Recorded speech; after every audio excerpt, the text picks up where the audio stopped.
saying that Indonesia can be the model for such application. Now, and the second part is the state. What is the position of the state in this regard? Before I come to this discussion, I would like to highlight in the third part that Indonesia has been going through what is called the social transformations from the ethno-religious communality into what is called the modern nation state, based on the individual citizenship. So this transformation ideally has to be also followed by the nature of Sharia, because we know that our inherited Sharia is mostly exclusive, is mostly based on the ethno-religious communality in the past. And it has to be transformed as such to meet the needs of the new nation state, which based on the individual citizenship. So my question here is actually, does our fiqh reflect such a transformation? Actually, Indonesia underwent this transformation in 1928 from the ethno-religious communality into the nation state. But unfortunately, our study on fiqh and Sharia is not in line with such a transformation. Say, for example, still that what we are studying about Maqasid Sharia, Professor Zaki, is still even in the very modern instance introduced by Ash-Shatibi, for example. The first Maqasid Syar'i is Hifdul Din. This is actually what Professor Anaim reminded us, that this is actually the exclusive nature of Sharia or exclusive nature of fiqh, because Hifdul Din is come after Hifdul Nas. And this is actually the key and the core issue that we have to work out in the future on, is it possible to us to reverse the Maqasid Syar'i whereby the Hifdul Nas is come first before the Hifdul of Din. We just ignore this. This is actually, that's my explanation, because this core issue is hindered very much in a way that we align our fiqh with the constitution, with our Indonesian constitution. Because in our constitution, the protections of the state first is actually hifdun nafs first. And then after that, then it's going to the hifdul din, hifdul, the family, the protection of the family, the protection of individual. But this is actually the core that we have to take very serious attention on, how to reverse the positions of hifdul din before, or the hifdul din after hifdul nafs. And of course, this is a very, I would say it's a very radical effort if we are going to do this. And I think our deliberations in these universities, I mean in Islamic universities, has to touch upon these sensitive issues. This is in terms of the national level. And in the international level, maybe Professor Masud Badrin will give us more elaboration on this. Upon the international consensus of human rights, based on hifdul nafs first. It's not hifdul din. And of course, Professor Anaim and Professor Badrin, this is our serious challenge on that. And of course, this challenge is, I brought this challenge to the Organization of Islamic Cooperation, where I was chair for 3 years in Jeddah, on how the commissioners, how to change the perspective of the commissioner in dealing with maqasid syar'i. And this is not very simple. Even in the 6 years, we don't have the single consensus of this maqasid. Colleagues, distinguished colleagues, this is actually the most challenging fact in the national level when we are talking about convention, when we are talking about declarations, and how now we still have psychological hinders in negotiating between Islamic Declaration of Islamic Universal of Human Rights and the International Declaration of Human Rights. And I would like to end this presentation by flooring to the audience about the recent endeavor. It's very unique initiatives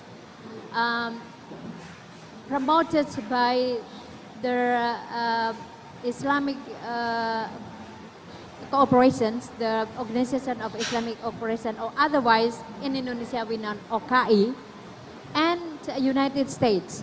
This is very unique collaborations between the OIC and United States when the two, it's not the two countries, of course, this is the regional countries and United States agreed in proposing the resolutions, very well-known resolution of 1618, and you are also working on that, on the combating intolerance, stereotyping, incitement to violence to person based on faith. And this resolution is actually the very ample challenge to us to rethinking about the exclusive manner, exclusive contents of fiqh based on the maqasid syar'i, the classic maqasid of syar'i, into the inclusive fiqh based on the new understanding of the maqasid, where the hifdhu nafs has to come first before hifdhu din. And this is actually also the challenge of the OIC, the Organization of Islamic Cooperations, on how to negotiate this so that our understanding, our consensus of fiqh, our consensus of Sharia law, our consensus of laws, what is being highlighted by Professor An-Naim,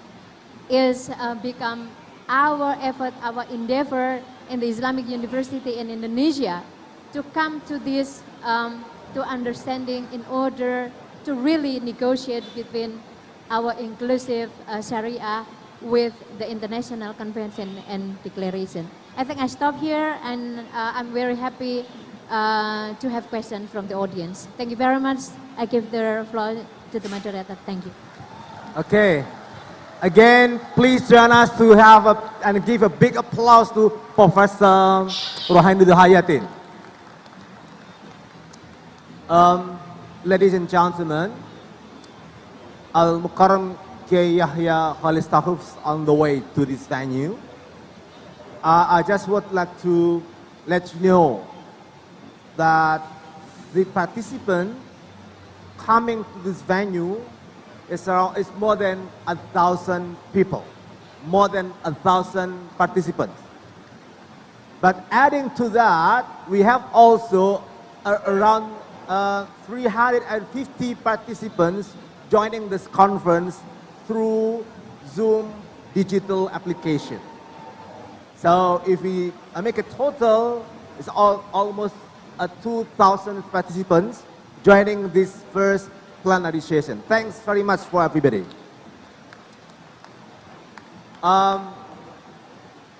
Professor An-Naim still with us, and also Professor Enidu Hayatin, we've heard very valuable contributions from the previous two speakers,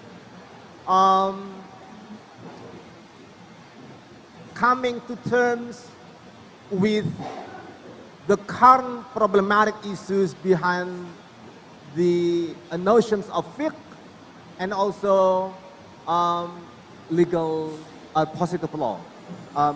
Please welcome Al-Mukarram Kiai Yahya Khalil Stakuf.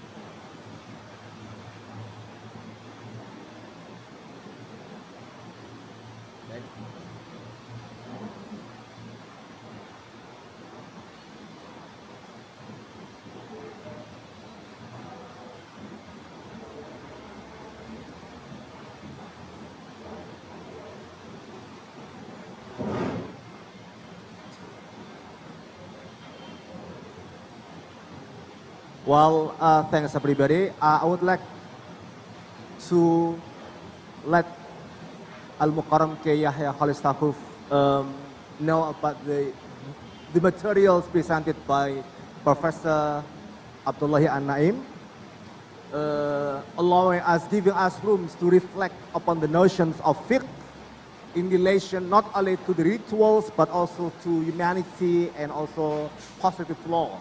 And Indonesia, under the scrutiny of Professor Abdullahi An-Naim, is one of the role models for negotiating a fiqh, Sharia law with the positive and also humanity. And Professor Ruhaini Hayatin, one of the remarkable female leaders of Muhammadiyah. Elaborating more, Al-Mukarram Kiai Yahya, saying that Indonesia is one of the best role model for negotiating fiqh and also humanity, human rights, and positive law. She gives us a more elaborate understanding of how Indonesia becomes and also implemented social transformation from ethno-religious communality to modern state of Muslim life. And she also just suggested that why Indonesia becomes the role model for that is because Muslims in Indonesia put hifdun nafas first before other four al-hifd. Hifduddin, Hifdul Mal, wa ila akhirih. Now, ladies and gentlemen, we would like to invite Al-Mukarram Kiai Yahya Khalil Stakuf to give us a much deeper understanding of how to rethink fiqh for non-violent religious practices. Time is just Professor Yahya. Assalamualaikum warahmatullahi wabarakatuh. Alhamdulillah, syukurullah, salatu wassalamu ala rasulullah, Sayyidina Maulana Muhammad ibn Abdullah wa ala alihi wa sahbihi wa ala ma'bad.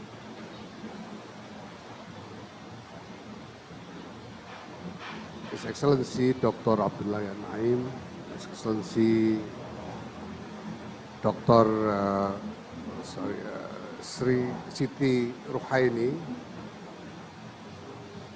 Dr. Muzaki, distinguished participants,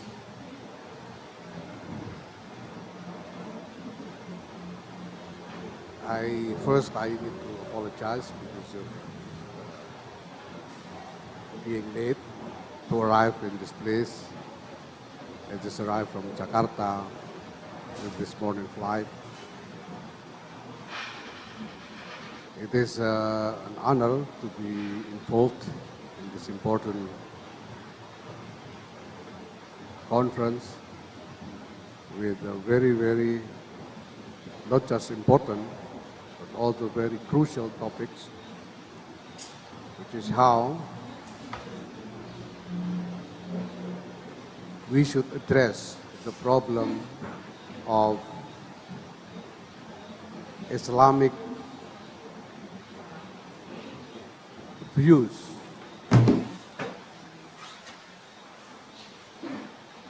with the need in the context of our current reality to develop a more harmonious, more stable and secure global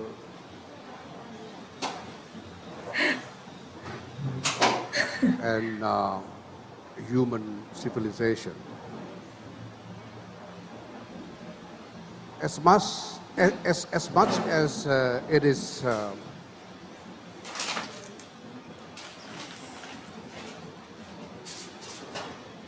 very little to be admitted, as much as the intellectuals and religious leaders are reluctant to acknowledge that Islam actually has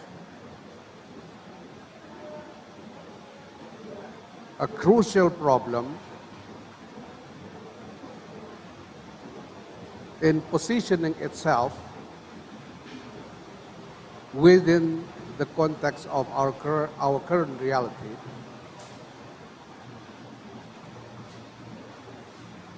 and that there are still in many momentums and in various places in the world where Islam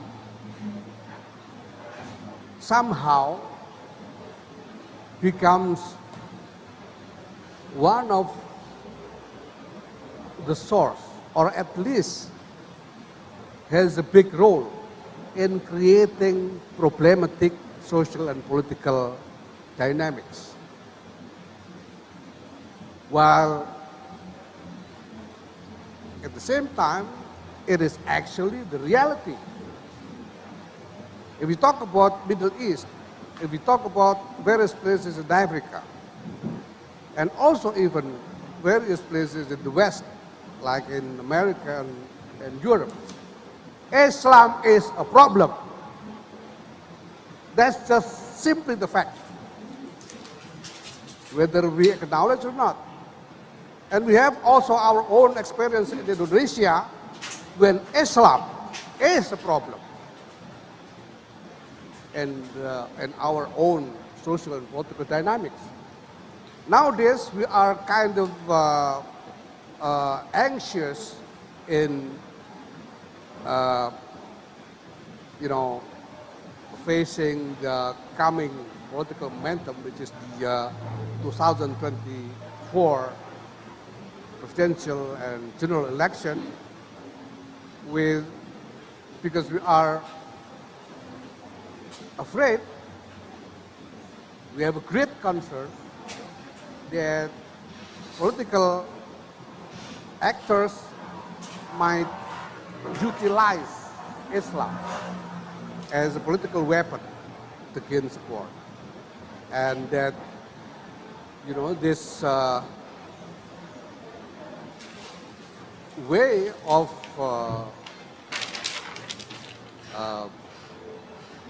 politicking would endanger the social integrity of our nation.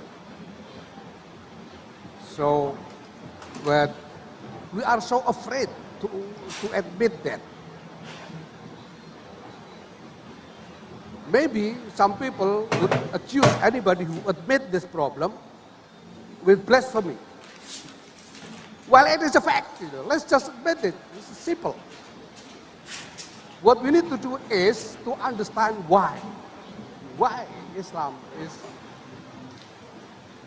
continuing to be a problem.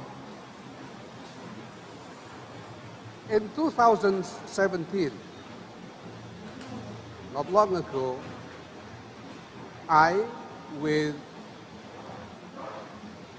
together with the young adult, Nahdlatul Ulama Young Adult Movement, the Gerakan Pemuda Ansor, we held an international conference on a topic that we called humanitarian Islam,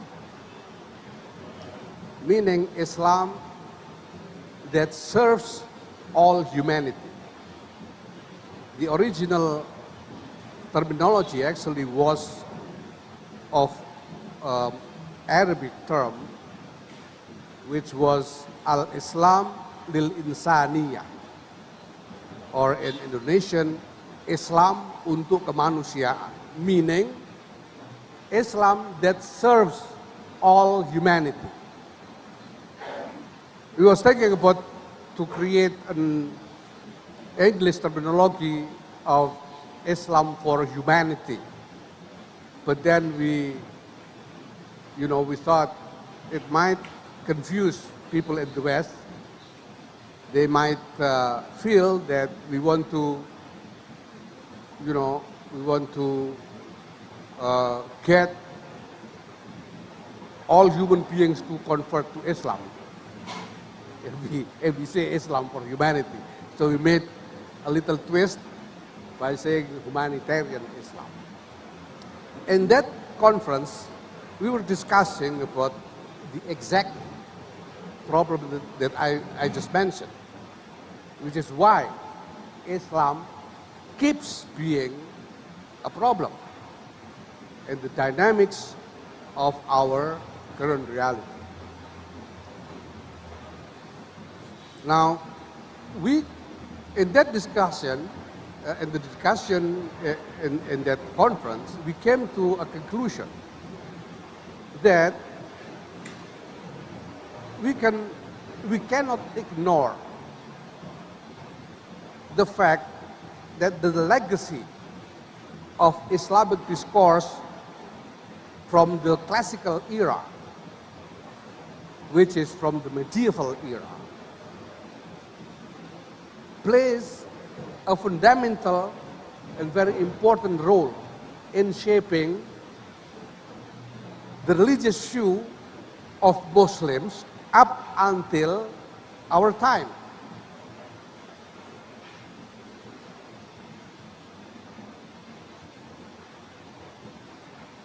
Wherever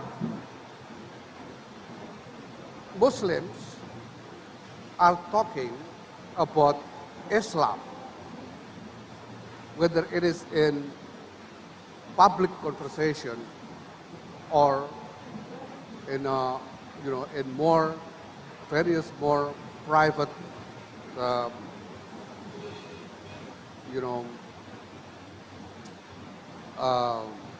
context, people always refer to the somehow established Islamic discourse from the medieval era, because it is considered to still be authoritative up until now. And also in almost all of our Islamic educational institutions, the material of education, the materials of Islamic education, still are derived from the discourse of medieval era.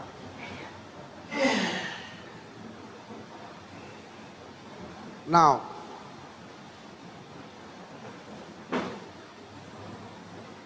it becomes a problem when the context of reality changes. We are now living in a world that is totally different from the context of the previous era. In the past, in medieval era, up until at least the World War II, the construct of civilization, and it is not just for Islam, but for all global civilization, was the construct of imperial 0856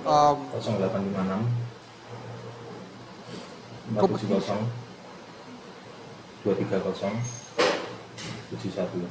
We know that in the past Hari gitu aja. there were various Tak tunggu jember aja ya, Mbak. imperiums Mau fighting each other, competing to conquer, to have more spaces and lands all over the world. And it was not just between Islam and non-Islam imperium or civilization. It was just all against all. We know that among various different Christian kingdoms in Europe, there was also a fierce competition between, for example, the Britain, the England and the Dutch and French and Germany and so forth, which was maybe Prussia in the past. There was severe competition. And war was like a daily business in the past. War not just between Muslims against and non-Muslims, but also between any other, social political establishment against the competitors. So conflicts and wars were the establishment of global civilizational construct in the past, at least until World War II. But now we come to a reality where this kind of war is simply unaffordable anymore for human civilization because of the, the growing globalization and also the growing development of military technology, which produces more and more, greater and greater destructive weapons. And the international community actually then was, very early aware of this reality, that then there was an international consensus created to prevent, to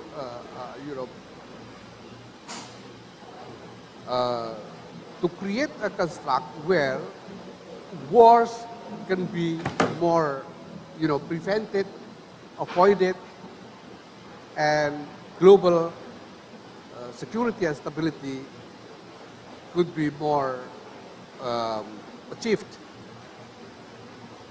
That's how the United Nations Charter was created.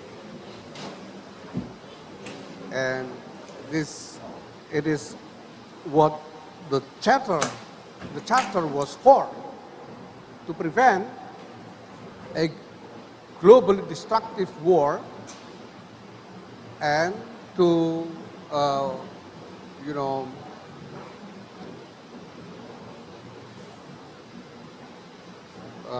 to strive for more global security and stability.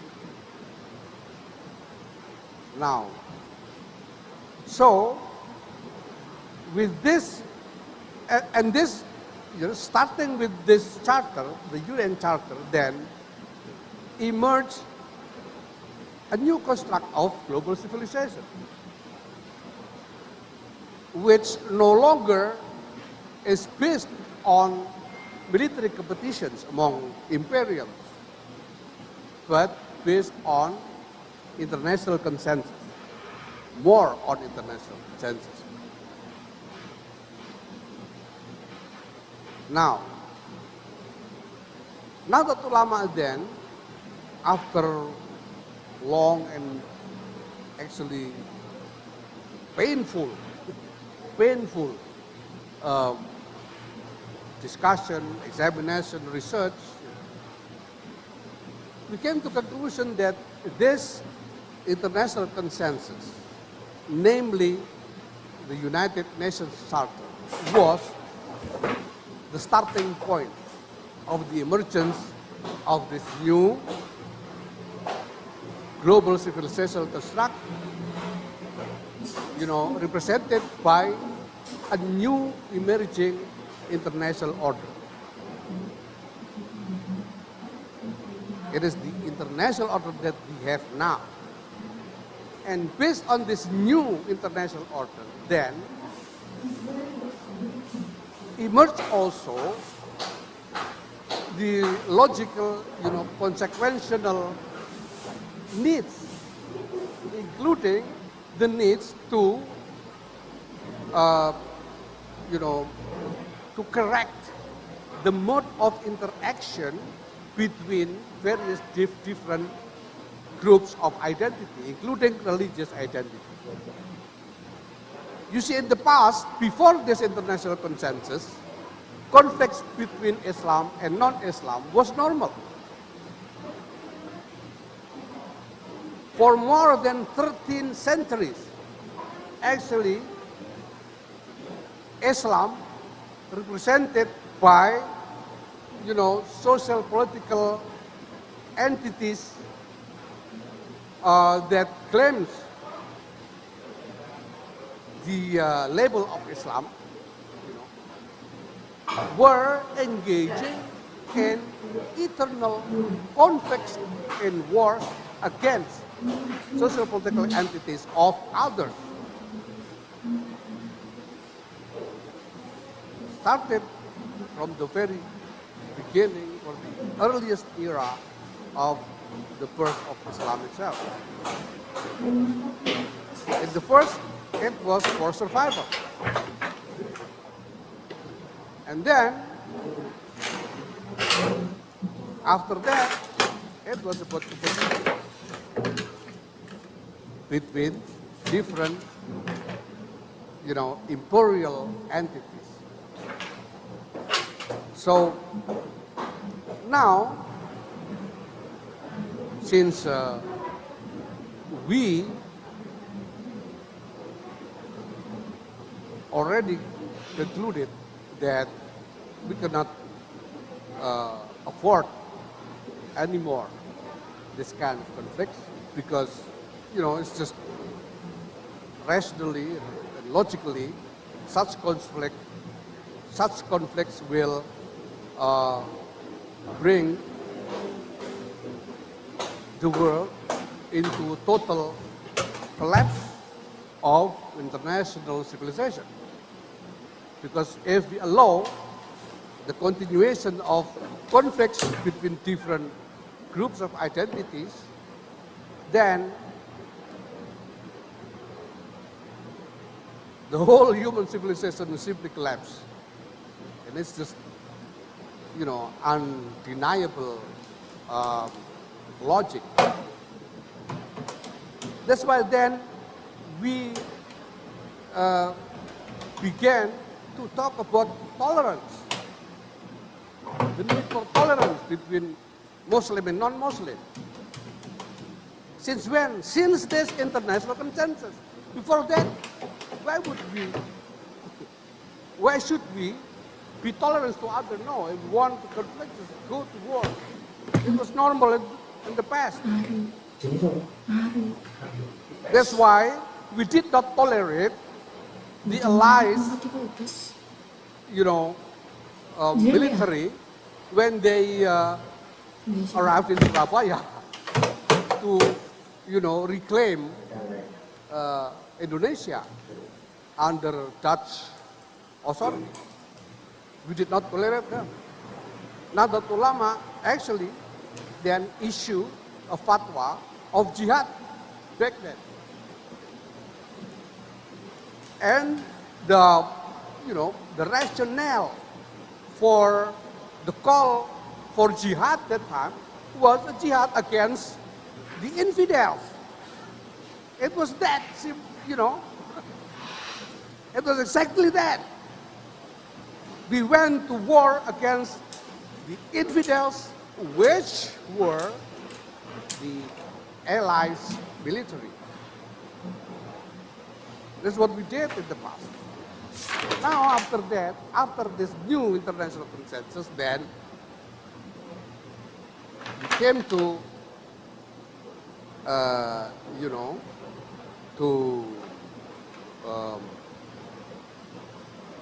awareness that we cannot continue this. We cannot even continue conflict against the Dutch on the basis of, what they did to Indonesia in the past. They occupy Indonesia in the past. We simply have to make peace with them. We make peace with Japan. Now we also make peace with different groups of identities internally, domestically in Indonesia, because we now know that we need this. Because if, we do not have the harmonious interrelation between different groups of identities, then Indonesia would not survive. That's why Nahdlatul Ulama now is trying so hard to have a harmonious relationship with Muhammadiyah, for example. We did not need that in the past. Right? This is the reality. But now, since we have the need, the crucial need to preserve the integrity of our nation, then we need to strive for harmonious relationships. Now that is why, and this is due to, the emerging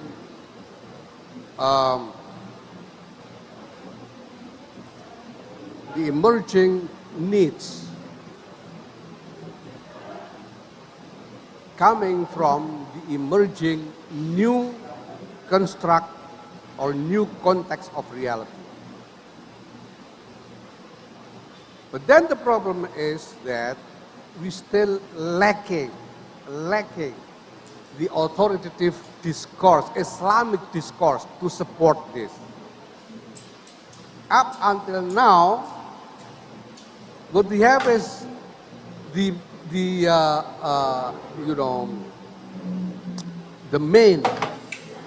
primary reference for our religious views and the religious views of Muslim community is still the discourse of the medieval period. And this comes also to the educational materials that we teach to our children up until today. Because we still, have not, had alternative for that. Up until today, for example, we We still teach in our madrasas, elementary madrasas, for example,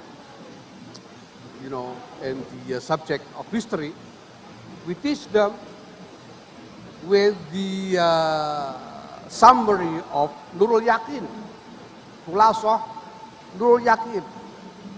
That is the most, popular, reference book for teaching of Islamic history in our elementary madrasah.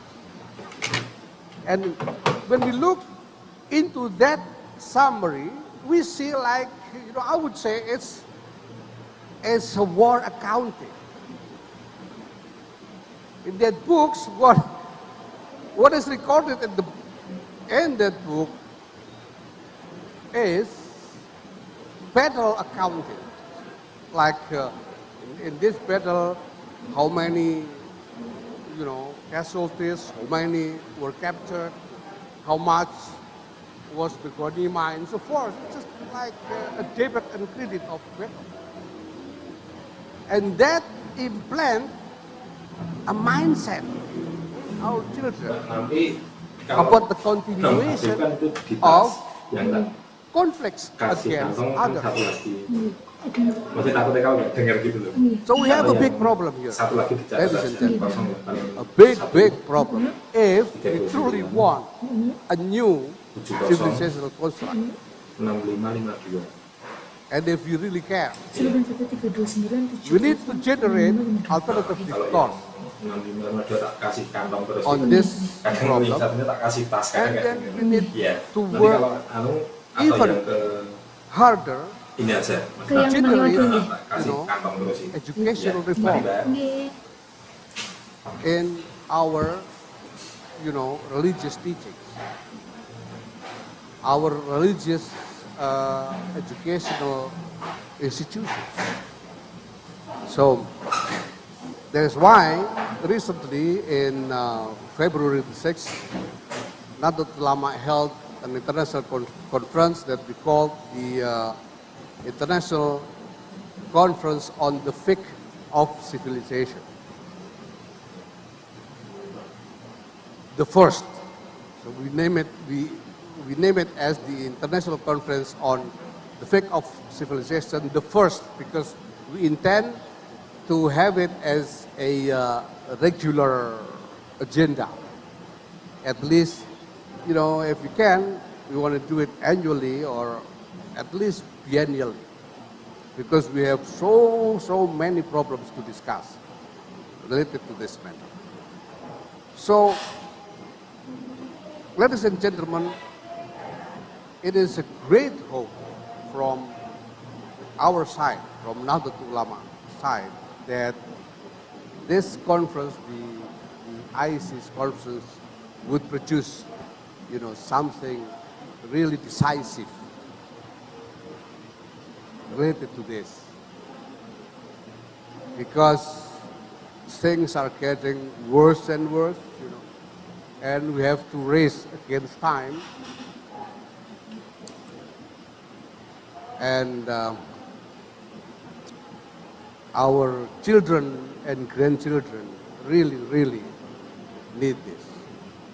Without this, it is just a true concern, actual concerns that we potentially would fail in preserving this world for them as a better civilization that we and our predecessors. So thank you for this opportunity. Nahdlatul Ulama already we are compiling quite huge materials of discourse related to this matter, and I can say that in near future we are working on this, and in near future we will be ready to share these materials with various academic, various circles of academic community, domestically and internationally, inshallah. So again, thank you. Wallahu al-muwaffiq ila aqwamit tariq. Assalamualaikum warahmatullahi wabarakatuh.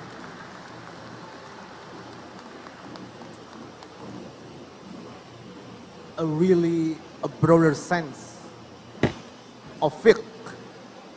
Al-Mukarram K. Yahya drives us, Prof. Ruhaini, to deal with the issue of fiqh not only in terms of sociologically understanding of how fiqh has been so far formulated, but also he drove us to go beyond the sociological perspective of fiqh, but also covering the issues of what important schools and madrasa for teaching new understanding of fiqh for better life in the future. Again, please join us to give big applause to Al-Mukarram K. Yahya.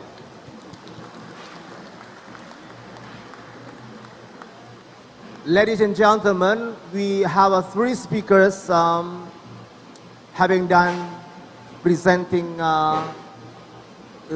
their own perspectives of fiqh, the thinking fiqh for non-violent religious practices. And we have also on the screen Al-Mukarram Professor An-Naim, and then Professor Ruhaini Duhatin and Al-Mukarram K. Yahya.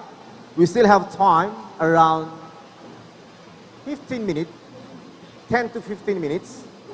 I'm now open up a Q&A session. So far, one from female perspective. Female first, after gentlemen. Oh, sorry. One from my left side, and then the other one from the male side. Okay, that one, Professor Hamdan from the male perspective. And ibu-ibu, fatayat, ummahat, akhwat, muslimat, Aisyah. One from female participants. Or probably from the Zoom digital platform. The IT man, can I have a point from you? Anyone from Zoom? No one. Okay, again from female participants. None? None? We've got female speaker here. May I? No? Okay. Professor Hamdan and then Professor Wawan. You may guess, Prof. Hamdan. Thank you very much, Professor Ahmad Muzaki. Assalamualaikum. Can you come in closer to the microphone, please? Assalamualaikum warahmatullahi wabarakatuh. Actually, I just have one question, especially I address to Kiai Haji Yahya Khalil-Stakuf, General Head of Central Board of Nahdlatul Ulama. I am very interested in the way you explain the presence of international conference that can reduce and overcome the historical conflict of the borders and belief. Now, my simple question to Gus Ketum, PBNU, is that, is it still possible to ask the international authorities to make the international consensus of many aspects of the problems of the present situation of our world? For example, the international consensus of regulating the transnational movement of ideology, number one. The second one, the international consensus of regulating the transnational movement of the jihad movement. And the third one is that regulating the social media, especially relating to ideological movement. And the last one, Gus Ketum, is You that- having 10 questions or 15 questions? Yes, this is the last. Yeah, the closing one. The last one, Gus Ketum, is that what is the role of the Central Board of Nahdlatul Ulama, which is under your leadership. It is very spectacularly acknowledged with the international participation and contribution. Thank you very much. Assalamualaikum warahmatullahi wabarakatuh. Waalaikumsalam. Thanks, Prof. Hamdan. Prof. Awan. Assalamualaikum warahmatullahi wabarakatuh. Excuse me, my teacher. I am Mr. Wawan Wahidin as rector in UIN Banten. Just one question. Experience is the best teacher. Pengalaman guru terbaik. Indonesia saat ini darurat korupsi. Darurat narkoba. Kemudian ada dua pendekatan penegakan hukum. Kalau di Aceh itu based on syariah, konun. Another based on non-konun. Mana yang lebih efektif? Sehingga Indonesia ini bisa diselamatkan. Pendekatan fikih syariah. Assalamualaikum. Okay, thank you, Prof. Awan. Now I'm talking to Professor An-Naim. Are you still with us, Prof. Naim?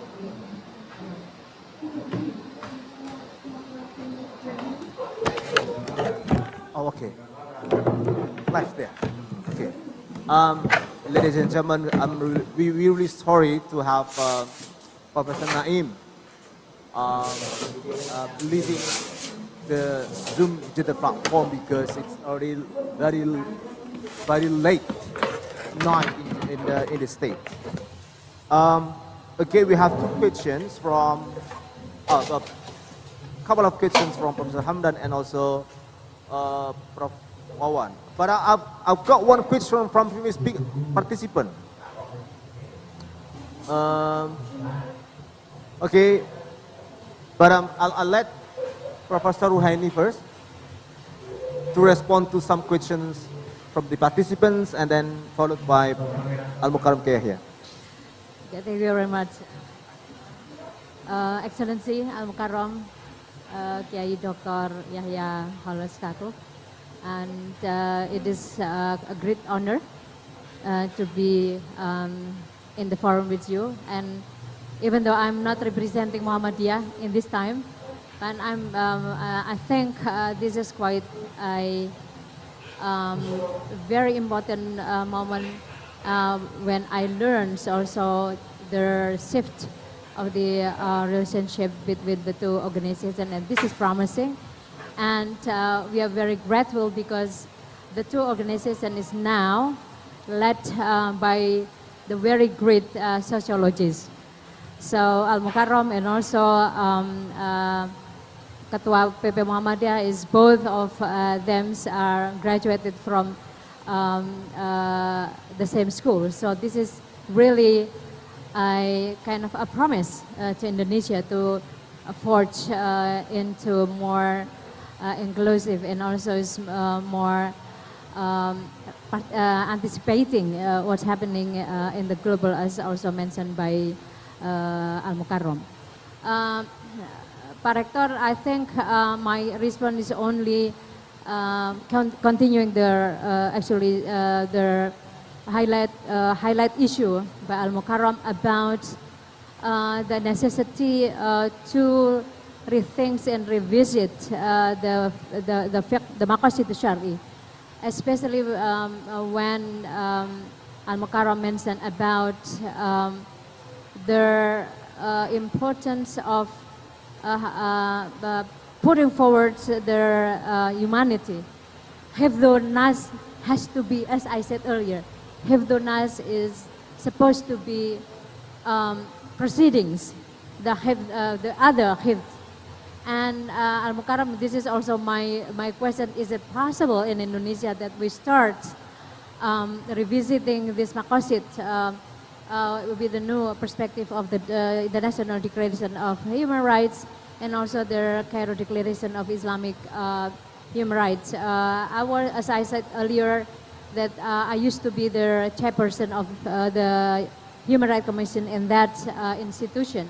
And still this is the big homework, Al-Mukarram, that even the OIC still struggling in shifting their understandings of Maqasid Sharia. But still, as mentioned earlier by Pak Rektor Pak Rektor Makassar, that is it possible, and possibility is there, because it just needs more substantial role from Indonesia, Al-Mukarram, to the OIC. Because our practice here in Indonesia is always, Professor Bardin will also maybe elaborate on that the need for negotiating Maqasid Syar'i has its formal institution, its political institution in the OIC. And as I said, I mentioned earlier, the resolution 1618 that has been co-promoted by the OIC and the United States is can be considered as the first big step for the future that humanity will enshrined in our international and our multilateral relationship, and hopefully it will also be the new perspective of the OIC in the future. So I think this is my response to all the questions. Thank you very much. Thank you. I will try to make an articulation that hopefully will address, the questions that were presented. See, first, people usually are confusing Sharia with fiqh. Many people think that fiqh is just, Sharia itself.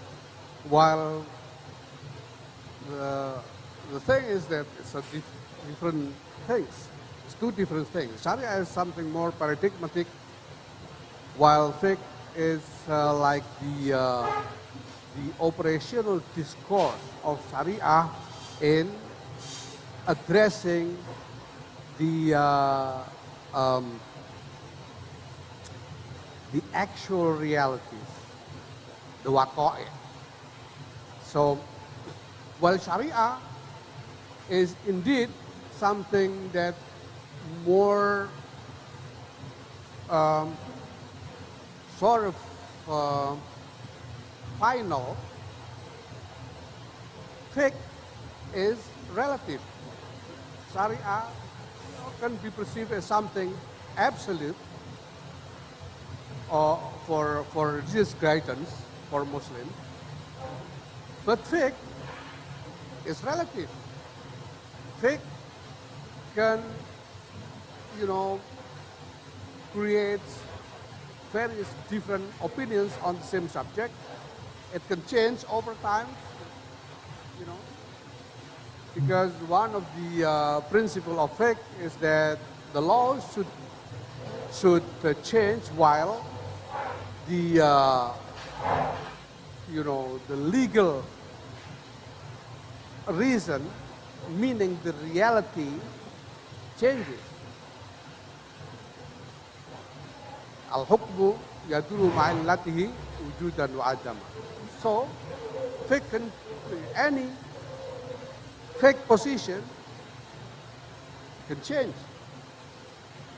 with the changing of reality.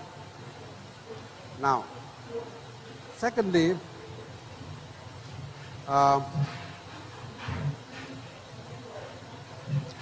we have,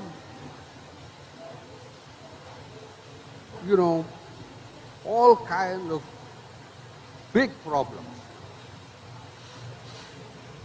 It was mentioned that we have the problem of, you know, drug abuse, problem of criminalities, you know, various kind of problems. You know, first, you know, what do we do? Where do we start to address these problems?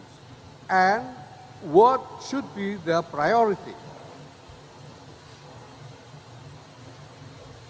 Now,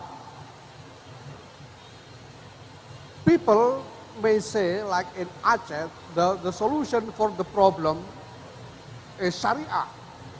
Yes, indeed. But what is Sharia?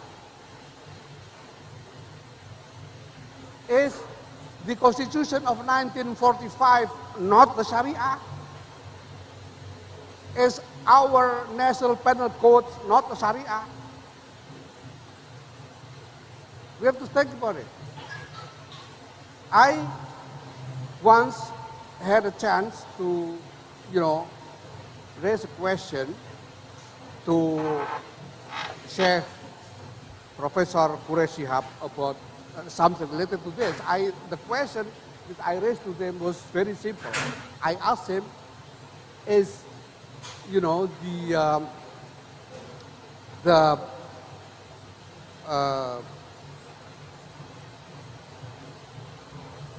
obligation to abide by the traffic law is an obligation of Sharia or not? It is an obligation Sharia-wise. The answer is yes, because it serves, you know, the purposes of Sharia, and also it serves, you know, various, you know, a set of construct of social and political system. So then, the logical consequence of this is that the obligation to abide by all the national laws, including our national constitution, is a Sharia obligation. Sharia obligation is Sharia. The point is, we need social order, and we need, you know, a set of legal system to guarantee social order. Now, but then,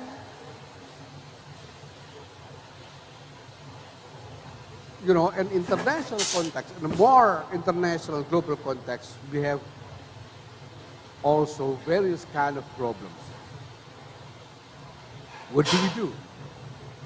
Now that ulama is just, it's not just a matter of putting priorities, but also it's a matter of what we perceive as our domain of, you know, struggle. So we, Nahdlatul Ulama, think that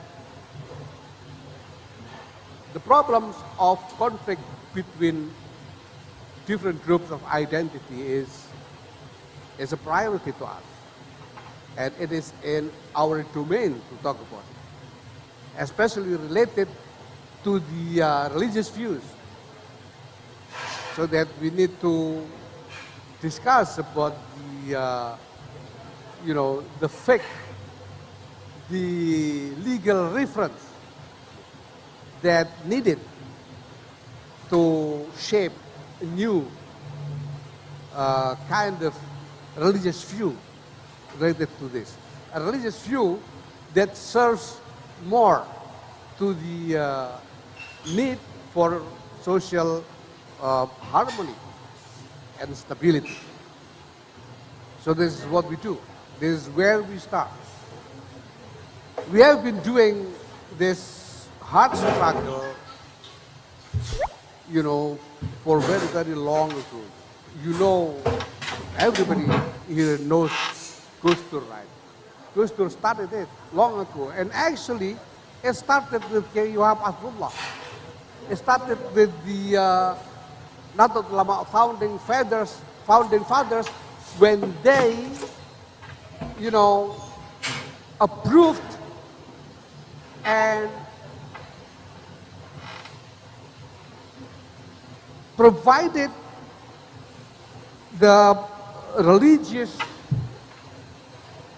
legitimacy to the emergence of Indonesia as a nation state, not an Islamic state. This is something new. This is a big ask.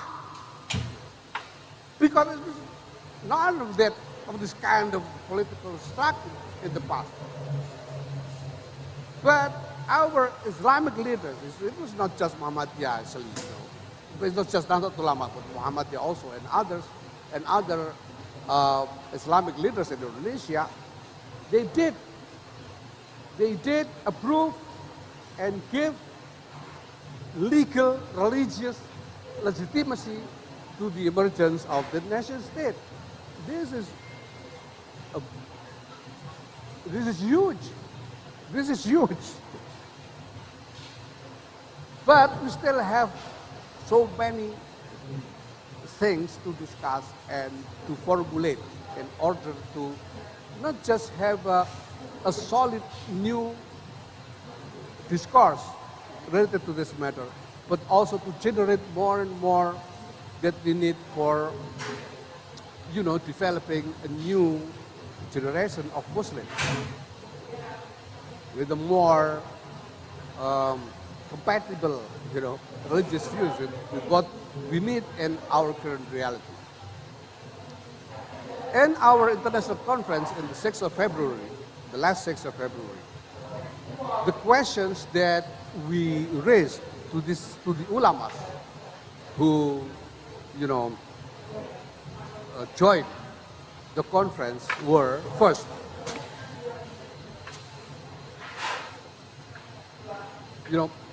like I said, it was the topic was about the United Nations Charter, and we explained that we need a new construct of international order because we simply cannot go back to the previous construct of civilization. See, Sharia-wise, we have no choice but to reject the idea of international khilafah. Because if we go to that direction, meaning that we have to dissolve all the existing, social and political entities that exist now. We have to dissolve Indonesia, Malaysia, Brunei, Saudi Arabia, and everything. And to go to that direction, you have to go to a great world war, with who knows for how long, and you need to kill who knows how many billion lives, and that we can easily conclude is against the purposes of Sharia. So it simply has to be rejected for the sake of Sharia, because it is against Sharia. And then people ask, what about all this corpus of fake legacy? Because if you look into the fake legacy, what we find there all over the corpus of fake legacy is the aspiration to have an universal khilafat. So then again, we need to clarify that fiqh is not necessarily Sharia itself, because fiqh can change and should change when the reality changes. Now, so we've been striving all these years, and just in the last year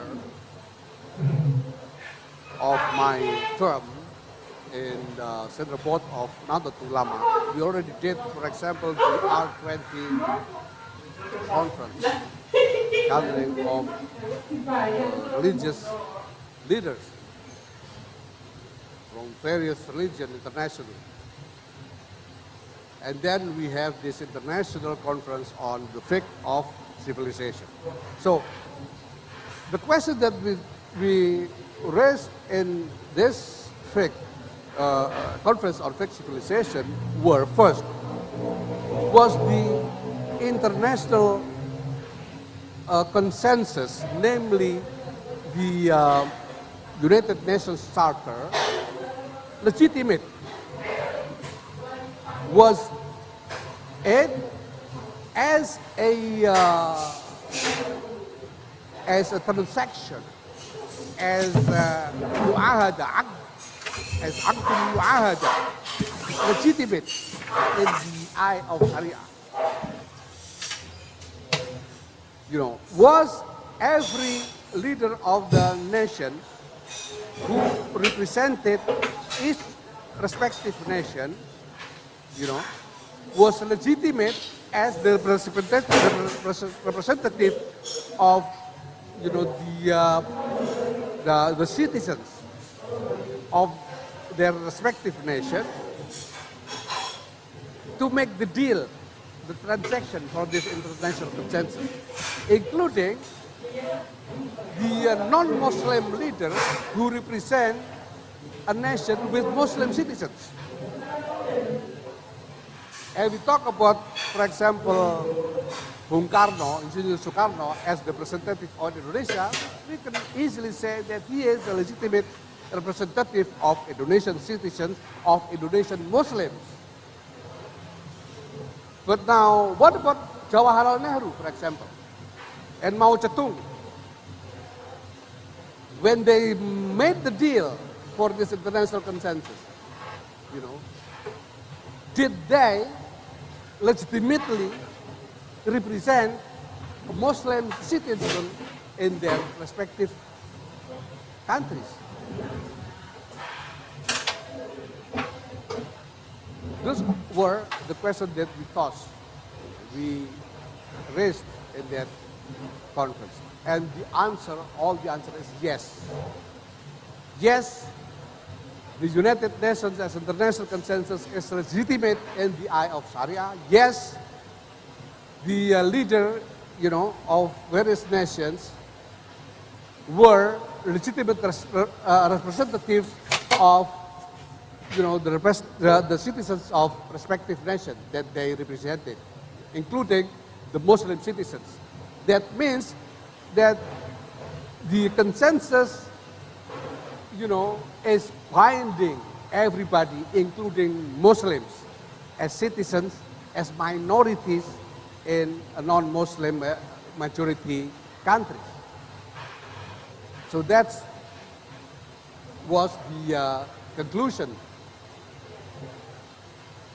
But then we still have so many problems. One of them is that fundamentally, this international consensus actually was a consensus about the vision, not about an immediate effective laws. But a vision. A vision is a direction where everybody actually, or presumably, agreed, you know, to strive for. So we still have so many things to discuss. But then again, we need to start somewhere. And this is where we start. And of course, we need to mobilize, as much as we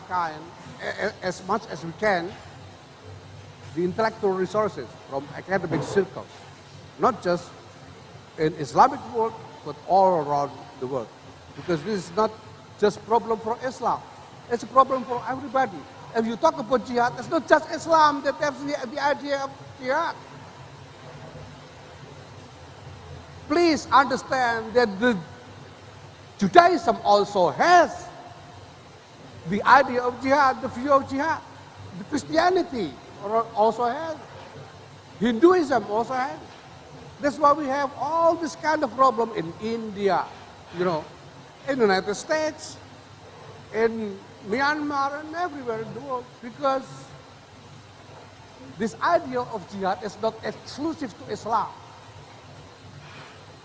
That is why I very oftenly, again and again, express, my feeling that I don't really like this discourse of moderate Islam. I don't like it, honestly.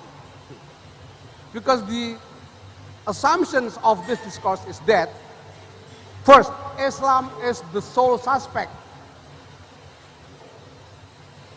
while the problem is not comes only from Islam. It comes from everywhere. If you wonder,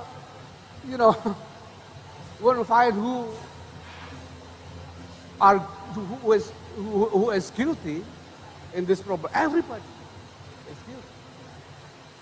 The West has a great guilt in this matter. And why should we moderate our religiosity? Because moderate,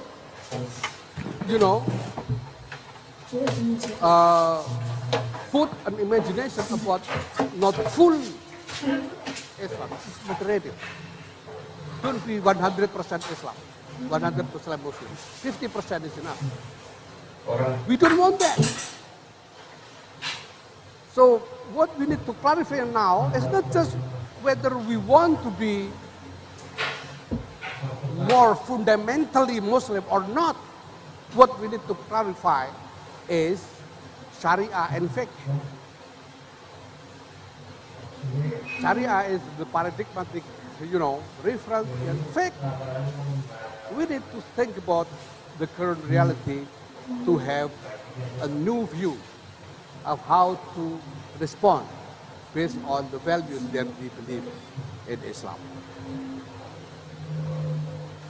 And the most important of everything is that we have to keep the hope for a better future, regardless how huge the problems that we are facing.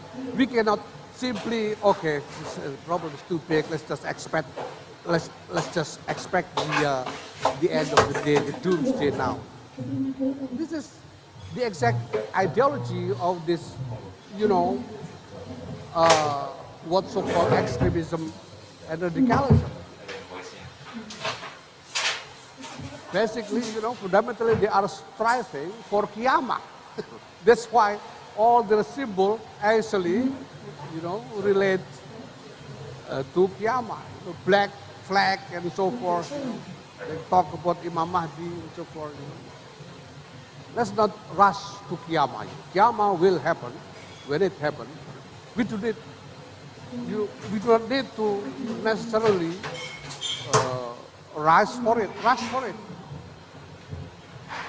Let's keep our hope for a better future with a more constructive and realistic attitude, about the problems we are facing. Thank you.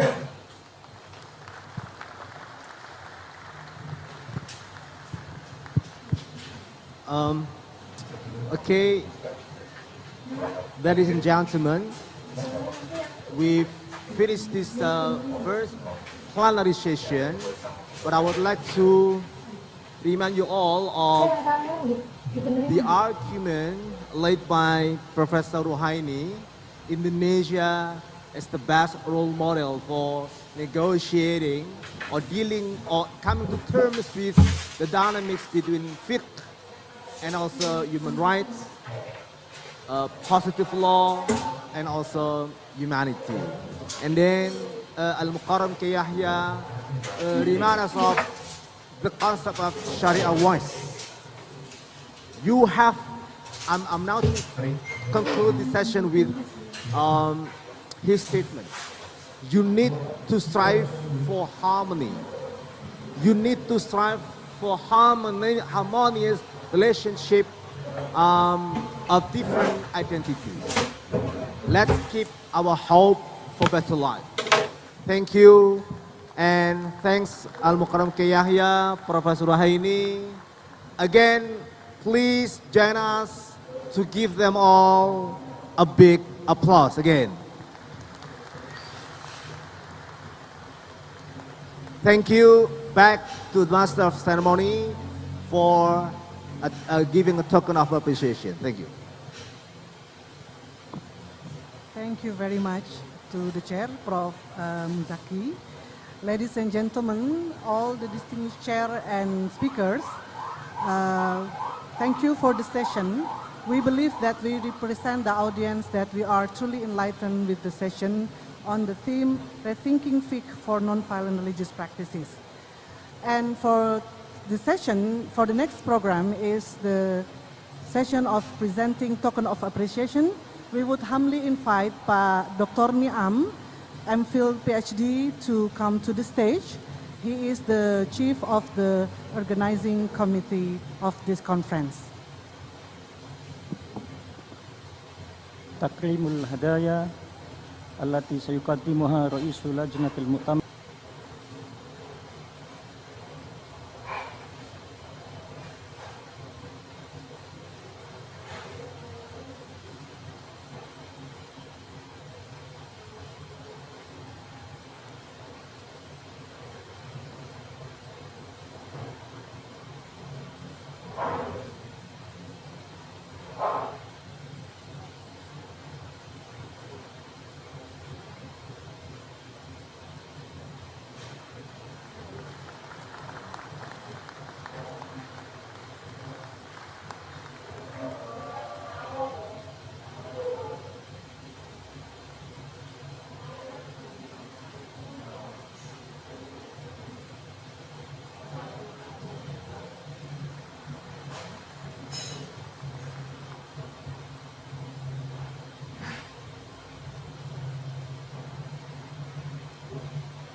Again, we thank very much the distinguished chair of this session, Prof. Ahmad Zaki, and EAG Grad Deep C, MPhil PhD, Dr. Honoris Causa K. Haji Yahya Khalil Takuf, and Prof. Siti Ruhaini Zuhayatin, as well as Dr. Abdullahi An-Naim for such a great session.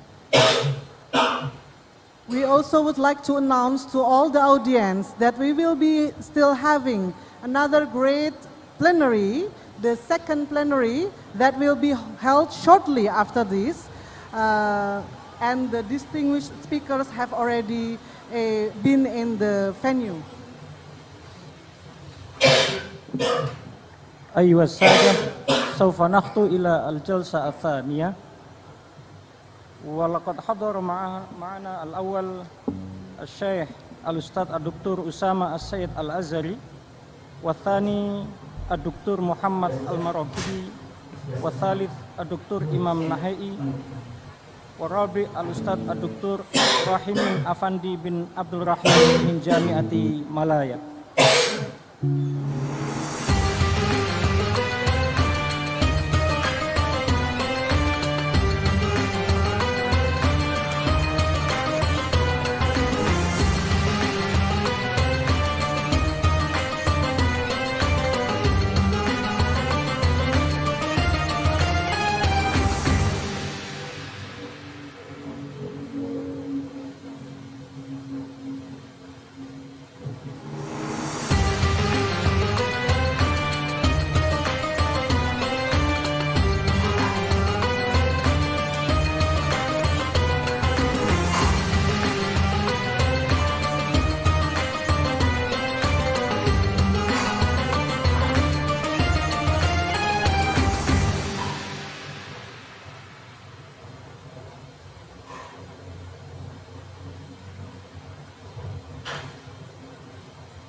Tonton video yoga tanpa iklan dan berlatihlah tanpa jeda.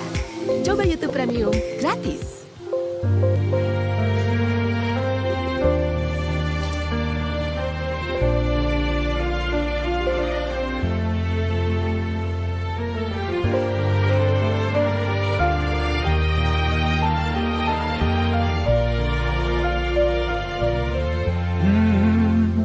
يا من صليت بكل الأنبياء، يا من في قلبك رحمة للناس، يا من ألفت قلوبا بالإسلام، يا حبيبي يا شافعي يا رسول الله، بأمي وأبي فديتك سيدي، صلاة وسلام عليك يا نبي.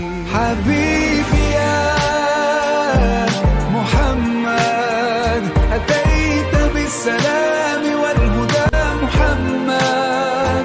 حبيبي يا محمد يا رحمة للعالمين يا محمد، يا من حليت حياتنا بالإيمان،